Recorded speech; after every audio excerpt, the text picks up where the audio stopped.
So again, in most provinces of Canada, at the regional, local, provincial level, taxpayers, our listeners, our viewers, you are paying for political parties' campaigns, whether you like them or not. It doesn't matter if you actually like that party, hate that party, support the... No, doesn't matter if you can't stand listening to those radio ads, you're paying for it.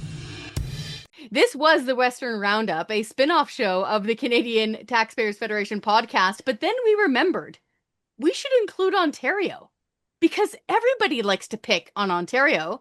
So hi, Noah.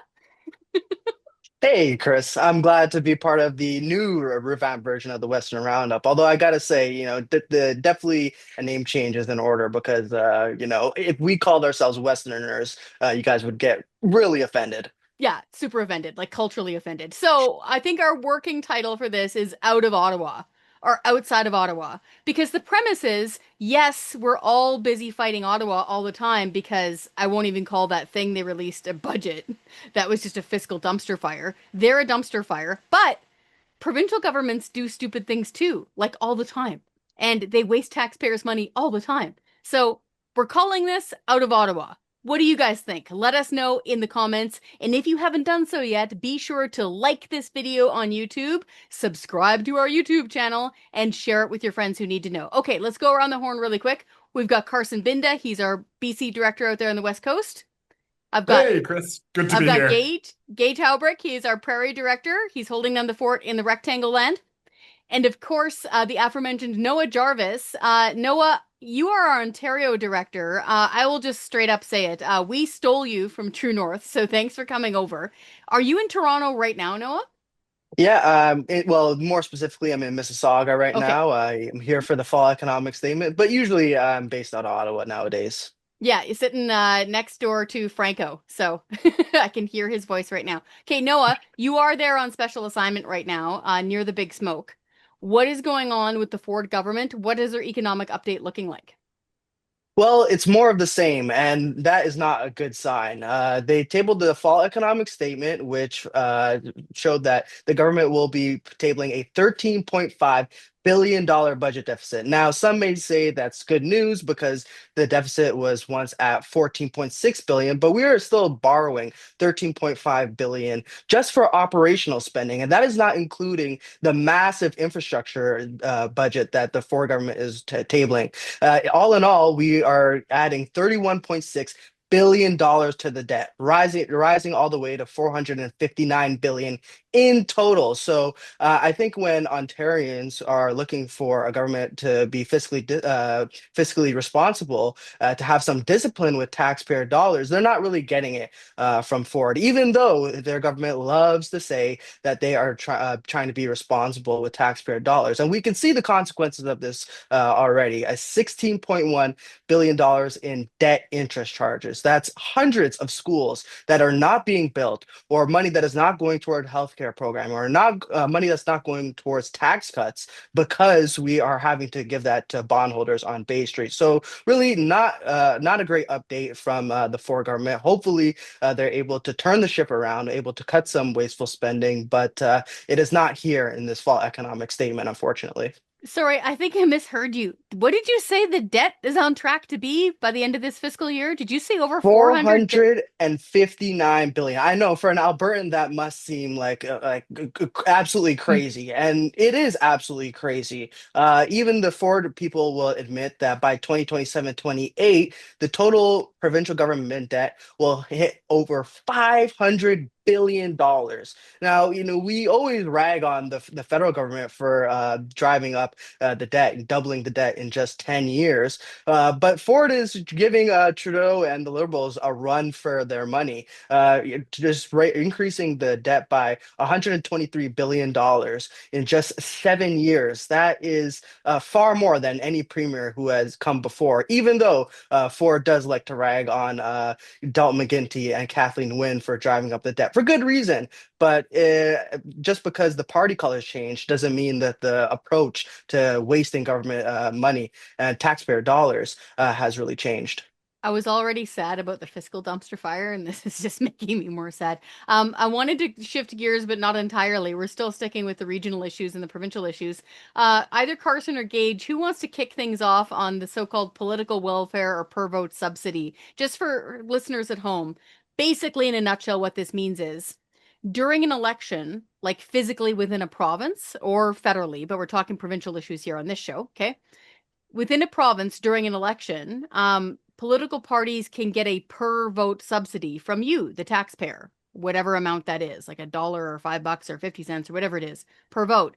And in addition, quite often, the expenses for an election are covered by like around like half as much, or I forget what the percentage is in different provinces. Now, I can very thankfully tap out of this because Alberta doesn't do that. Like, which is great.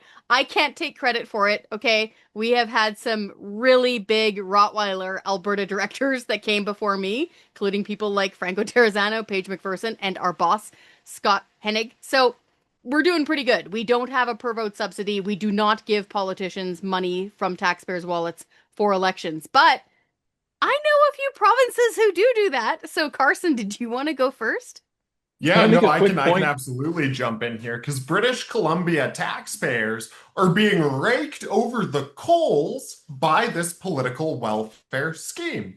So, broad strokes, the way this works is that for every single vote that a political party receives in British Columbia's provincial elections, they get a buck 85 back from the taxpayer. So every single time British Columbian ticks that ballot, a buck 85 leaves the provincial coffers and goes to these political parties.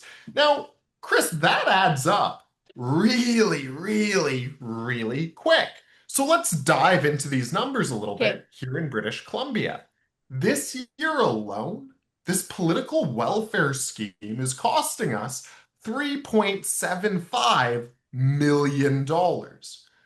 Million with an M. So this is big money that's going Wow. straight out of the door to these political parties. And Chris, it didn't always used to be this way. British Columbia didn't used to have a political welfare scheme like this, a per vote subsidy, as the politicians like to call it. And when it was brought in, there was a sunset clause. It was supposed to expire so British Columbians weren't caught in a loop of paying political welfare forever. But unfortunately, when he was good old Attorney General, now Premier David Eby, removed that clause, so we are stuck continuing to pay this political welfare scheme. It was supposed to expire in 2022, but instead, we're still paying it. And Gross. since 2022, it's cost us an arm and a leg, about $10.4 million since it was set to expire.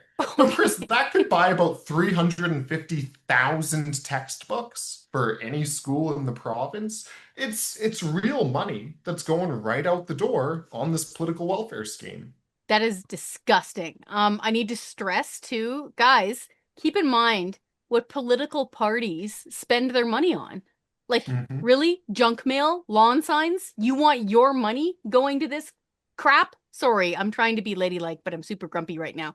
12 gauge, you wanted to jump in there really quick, and I'm sorry I cut you off there. No, I was going to make the point that I think it's really important on why Noah joined the show. He talked about how Ontario is going to be ballooning its debt by $31 billion this year. That's a lot of money, obviously, and it's nonsense. But for comparison, Saskatchewan's total debt is $23.7 billion. I know there's a big population difference there, but the taxpayers of Ontario have to know about this crazy thing that's going on. And it kind of gives a little bit of perspective. You know, Chris, when me and you yell all the time about how bad our provincial governments are doing, and they deserve a lot of the flack that we give them. Yep. This Premier Ford guy who lives in some mythical place called Ontario that I don't like to visit seems to be doing much worse. And it's kind of important to make sure that we keep hammering on those points too. Even though he's wearing a blue suit and is talking about looking out for the little guy. Like, I gotta hammer this home. Noah, I don't know, I'm quizzing you here and I'm sorry, and I haven't worked it out lately, but at last time I checked, the interest on the debt in Ontario was costing Ontario taxpayers something around $300 million per week. So Yep. if you figure an average fancy house in Ontario, let's just say for argument's sake is $1 million, that's burned down 300 houses a week. That's the equivalent of what you guys are spending on your interest payments. I wanted to circle back or circle our wagons back there, Gage. I'm gonna keep some of the Western theme here because I gotta circle our wagons back there, Gage, to Saskatchewan. I actually don't know the answer to this question, so I'm bracing myself. Do you guys do political welfare per vote subsidy in Saskatchewan? So in a little bit different way, there's no Okay. per vote subsidy like Binda's talking about there with that dollar going for every vote. But if a political party or a candidate meets a certain vote threshold, then they can get up to 50 to 60% of their campaign expenses reimbursed by the government. So it's essentially the same thing, but in a different way. So when they're buying those annoying junk mailers, those annoying TV and radio ads, those annoying lawn signs that they often don't pick up, you're paying for about half of that if you're a taxpayer in Saskatchewan. But I think another important point about wasting money during elections is you're not just paying for these politicians while they're in office. You also get to give them a nice golden parachute when they leave the door. So Saskatchewan had an election last year, and 31 MLAs either lost or retired their seats, and they're eligible for something called a transition allowance, which essentially is a bonus for getting fired. And in Saskatchewan last election, we saw that taxpayers paid out about a little over $2 million to these retiring MLAs. And that's kind of ridiculous. And the same thing happens in Manitoba. In their election the year before, $1.8 million in these transition allowances as well. That is gross. Noah, I'm going to try to be nice to Ontario. My grandma's from there, a lot of my family is from there, and I do love many people from there. So I'm going to be nice here. Noah, what is your current situation when it comes to things like per vote subsidy, political welfare, and reimbursement of political expenses after a campaign? Well, the short is we are sending out a enormous amount of money to political parties in this province. Just for context, political parties have a robust system of being able to raise money, and in their capacity of raising money, they're also taking taxpayer dollars. So when you donate to a political party, you will get about 75% of your donation back in the form of a tax credit. So that is the government indirectly subsidizing political parties, allowing people to donate more than they can. That's a great point. Yeah, great point. On top of that, we have the per vote subsidy scheme, which the Kathleen Wynne government brought in about 2017, where for in every year for each vote that a political party gets in the past election, they get $2.5 every year on a quarterly basis. So over the span of 4 years, for every vote that each party gets,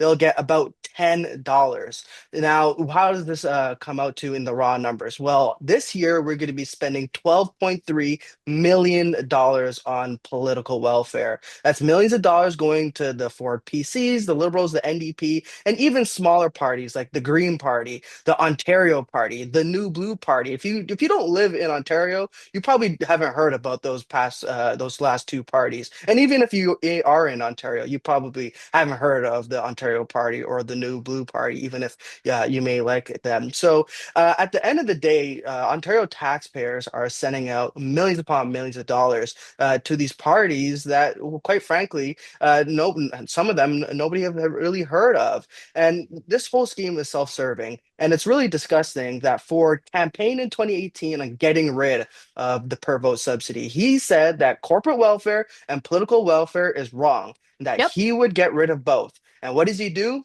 Well, he gets elected in 2018. In 2020, during the pandemic, he extends the per vote subsidy by a few years, set to expire in 2024, saying, oh, because of the pandemic, parties are having a harder time fundraising. So we just need to give more taxpayer dollars to the parties. Okay, what happens in 2024? Well, he extends the per vote subsidy again by a few years. So hopefully, after this third time, he's actually going to eliminate political welfare. Well, it's actually the opposite because much like what your premier David Eby did in British Columbia, Ford a couple weeks ago made political welfare, the per vote subsidy, permanent in Ontario. Now, this could be changed with legislation, but at the end of the day, are the NDP, are the Liberals, or the PCs going to have the incentive to get rid of a scheme that is funneling millions upon millions of dollars into their coffers? I don't think so. Well, I It's think just they a will if self-serving scheme. taxpayers make enough noise about it. I think Yeah. that's exactly the right way to go. Maybe Exactly. of course, the It, politicians want to keep taking money from the government, but I know the former Ontario director did a lot of work on trying to get this thing gone, and you're doing a lot of work on it as well. So I think the main point is that if taxpayers do stand up and push back, this thing can get gone, despite whatever the politicians want to do with their own bank accounts. Well, yeah, Gage makes a really good point. It is taxpayers who has to hold these politicians account for bringing in self-serving policies. I mean, it's not the only self-serving policy the Ford government brought in this year. No. They boosted MPP pay by 35% this year. I'm not sure if I think that's probably a new historic high, for just the annual increase in their pay. And they also brought in a new gold-plated pension scheme. So on Yeah, and top of you're the sorry to interrupt, but your auditor general sure as heck isn't happy with that government either right now. Just saying. Like, there's a not lot not of not at all. grossness going on in that province right now. This is why it's So super important to bring Noah into this, man. Just for context, for people who are maybe of my vintage, they might remember that around 2008, 2009, federally speaking, remember when there was that big dust up and Stephen Harper was the minority prime minister, and all of a sudden the Bloc Québécois was going to team up with Jack Layton, rest his soul, when he was the leader of the NDP, and they were going to gang up with Stéphane Dion, who was then the leader of the Liberals. There's a famous picture, okay, of Stéphane Dion, Gilles Duceppe, and Jack Layton all sitting together. And they were about to try to topple the government, and they had to prorogue, and all sorts of stuff happened. The main reason for them throwing that tantrum is because then Prime Minister Stephen Harper was going to get rid of the per vote subsidy. And they freaked out. Now, of course, they're going to try to spin it and say it was for different reasons, but I was there. I remember. I was a journalist at the time. That was the crux of the issue. So, to all your guys' point, it's up to taxpayers to fight this because once these politicians get a taste of this, they don't let this go. Carson, how many times has it been now that in BC it was supposed to be sunsetted or supposed to go away? And it's just sitting there mutating, isn't it? Yeah, so John Horgan brought this policy in 2017. Now, when he was sitting in the opposition benches, he railed against any kind of political welfare. I'm going to quote John Horgan here, just because I think it's important to understand how the NDP used to talk about this kind of political welfare. At no time have I said that I prefer to make public dollars responsible for political parties, Horgan said. But as soon as he was elected in 2017, he brought this per vote subsidy in. Now, when it was brought in, it was supposed to totally expire in 2022. Come 2022, no more political welfare. Of course, that didn't happen. They removed that sunset clause, and now it is on the books indefinitely. Now, taxpayers in British Columbia aren't taking this sitting down. We are continuing to fight it and raise awareness about the outrageous amount of money that goes straight from our taxpayer pocketbooks right to this political welfare scheme. Now, Noah, you also hit on something really important there. That's these tax breaks. Because the Mm-hmm. per vote welfare scheme isn't the only way that taxpayers are subsidizing, lawn signs and junk mail come election season. These tax rebates for political party donations are also a big way that taxpayers are subsidizing attack ads and junk mail. So in BC, if you have $100 and you want to donate that $100 to the BC NDP, well, you're getting 75 bucks back through a tax refund. If you want to take that same $100 and donate it to, I don't know, the Red Cross or your local food bank, you're only getting 20 bucks back through those same provincial tax credits. So they're not just taking a buck 80 every vote they get, they're also benefiting from the most generous tax refunds you can imagine. Far more generous than what soup kitchens or the Red Cross get. Or the Terry Fox Foundation. Think about or it the that 10. way. Yeah, Unbelievable. absolutely. It's Huh. unbelievable, Chris. I hadn't thought of it that way in a long time. And to your point, Carson, I was out there in BC years ago, and I remember them talking about putting in the sunset clause, and oh, we're going to have this go down in 2022. And that's when you and I changed batons, and I came out here to Alberta, and you took over in BC. And just a little reminder to people that politicians will take advantage of a crisis as far as they possibly can. And as soon as they get a new little itty bitty tax, a little tiny foot in the door, they will wedge that boot in that door for as long as they possibly can. The income tax was supposed to be temporary to help pay for the war, and now that dude's on our $100 bill. Okay, how do people fight this? So, again, in most provinces of Canada, at the regional, local, provincial level, taxpayers, our listeners, our viewers, you are paying for political parties' campaigns whether you like them or not. It doesn't matter if you actually like that party, hate that party, support the. No, doesn't matter if you can't stand listening to those radio ads. You're paying for it. So, how do we fight this? Let's go around the horn and see what's the best method of taking the government to task. Because I know different approaches work in different provinces. So, I'll start with you, Gage. What is your approach right now in Saskatchewan to try to get the government to stop reimbursing them? What is it, 50%? Up to 60, depending Ew. on what requirements you make as a candidate or a political party, because there's a little bit of you get money back for both. Everyone gets their chunk of the pie, the candidates and the party themselves. But the biggest thing in Saskatchewan and Manitoba, for that matter, who actually just increased their reimbursement amount a little bit ago, is to make sure that your representative knows that you don't like it, right? The only thing the politician wants is his lunch the next day. And if you put forward your proposition that you're not going to help him buy that lunch by voting for him next election if he supports this type of scheme, that's the thing you want to do, especially if you live in a more rural area, right? You can get up there, you can go meet your MLA at coffee hour, wherever he is, and you just tell him to his face, I shouldn't be paying for your political campaigns. And you keep saying that over and over again, and then a little birdie in the back of his head might get him into that idea, being like, hey, maybe this is a bad idea. And then you can keep pushing it that way. And that's how we're going to do it, by putting it out in the media when we can, and then getting that information to taxpayers to take it directly to their representatives. All right. So here in Alberta, the last time I was able to see that this was put forward, some lefty groups are always pushing for it, but they also push for sales taxes and stuff. And so that's just not happening in Alberta. But former NDP Premier Rachel Notley had been considering it, but it was shot down. And so I can't see Premier Smith going for this sort of thing, but she'll get a reminder if they suddenly start considering this. Noah, how are you guys fighting political welfare or taxpayers' money going to political parties there in Ontario?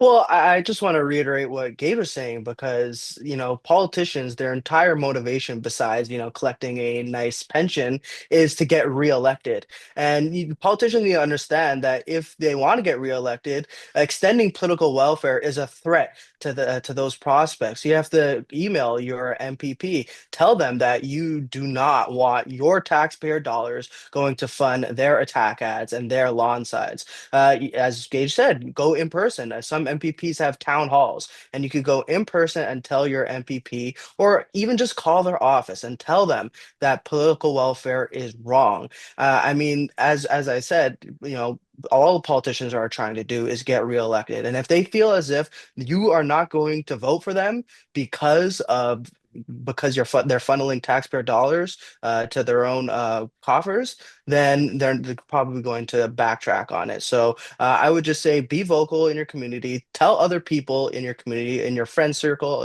amongst your families, what is happening and how they can also get active. And I think once you start to see a lot more people addressing their politicians about, there's these self-serving policies, you're going to have politicians be a lot more hesitant, a lot more weary about extending political welfare, and in our case, making it permanent. And picking our pockets. Carson, you're there on the West Coast. I really loved your example of this could pay for textbooks. And Yeah. in places, especially like BC, I gotta say, I think about the folks there all the time. I know that it's really tough and that the cost of living is just strangling in some cases. So I think it's especially gross that BC politicians and the BC government treats taxpayers this way with the per vote subsidy. How are you fighting this on the West Coast? No, you're absolutely right, Chris. Look, anyone who's been following this show for a while or following our work knows that the public finances in BC are in a really tough place right now. We're Mhm. drowning in red ink. We're being buried in debt and crushed by the interest, is what I like to say. And every dollar that goes towards this political welfare, every dollar the taxpayers kick in to pay for junk mail and lawn signs in election season is money that's not going towards investing in core priorities for British Columbians, paying down our debt, or putting money back in folks' pockets through tax cuts. So we're not going to take this lying down. Just like Gage said, just like Noah said, we're going to make sure that politicians understand that this is something that bothers taxpayers, that this is an election issue. We don't want to vote for you if you want to keep picking our pockets to pay for your lawn signs and literature. Awesome. Guys, thank you so much for the work on this. Thank you so much for your extra effort into this new show. Hey, to our listeners and our viewers who are watching this on YouTube, a reminder, please like this video. Make sure to share it with your friends. And importantly, let us know in the comments, what do you think about this? So like we said, it's always easy to go after Ottawa because, well, they're a disaster. It's easy to point to the big elephant in the middle of the room that's on fire, okay? But here closer to home, politicians and local governments are wasting our money too, and there's only one taxpayer, and it's you. So, what do you think about the show? What do you think we should call it? Is Out of Ottawa a good show? I think there's some decent alliteration there. Let us know in the comments. But most importantly, head to our website, taxpayer.com, sign the petitions that speak to you. It could be getting rid of something like political welfare. Then you're part of the team and you're on the taxpayer army. Thanks so much for watching.